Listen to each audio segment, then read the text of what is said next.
Hi అండి, అందరికీ నమస్కారం. ఈరోజు నేనైతే చికెన్ కర్రీని నా స్టైల్లో ఎలా ప్రిపేర్ చేసుకోవాలో చూపిస్తున్నాను.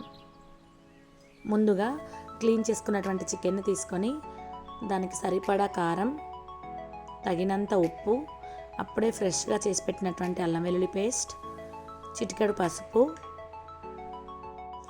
ధనియా పౌడర్ అండ్ కొంచెం గరం మసాలా యాడ్ చేసుకొని 2 టేబుల్ స్పూన్స్ ఆఫ్ పెరుగు వేసుకొని అన్నీ మిక్స్ అయ్యేటట్లు బాగా కలిపి ఇందులోనే కొద్దిగా ఆయిల్ వేసుకొని అన్నీ మిక్స్ అయ్యేటట్టు కలపాలి. దీనిని ఒక 30 మినిట్స్ మ్యారినేట్ చేసి పక్కకు పెట్టుకోవాలి. తర్వాత కడాయి తీసుకొని అందులో తగినంత ఆయిల్ పోసుకొని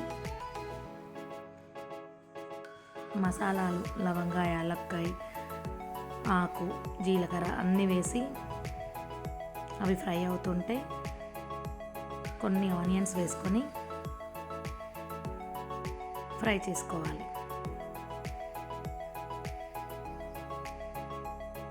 ఆనియన్స్ ఫ్రై అవుతున్నప్పుడు కొద్దిగా కరివేపాకు వేసుకొని చిటికెడు పసుపు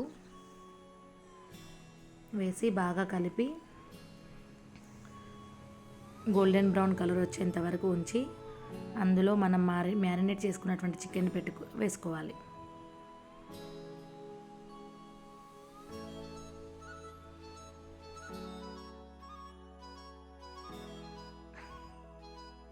ఒకసారి కలుపుకొని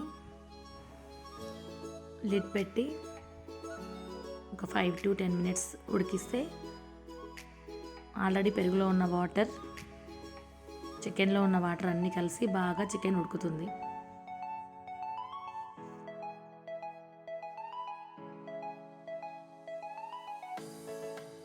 ఇప్పుడు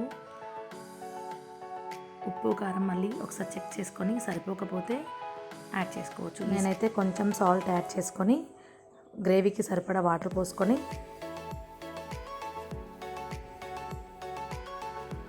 మళ్ళీ కొంచెం సేపు ఉడికించాను. తర్వాత ఫైనల్గా కొంచెం కరివేపాకు, 2-3 చీల్చిన పచ్చిమిర్చి వేసుకొని ఒకసారి కలుపుకొని ఒక 2 మినిట్స్ తర్వాత ఫైనల్గా కొత్తిమీరతో గార్నిష్ చేసుకుంటే వేడివేడిగా చికెన్ కర్రీ రెడీ అవుతుంది. Thanks for watching.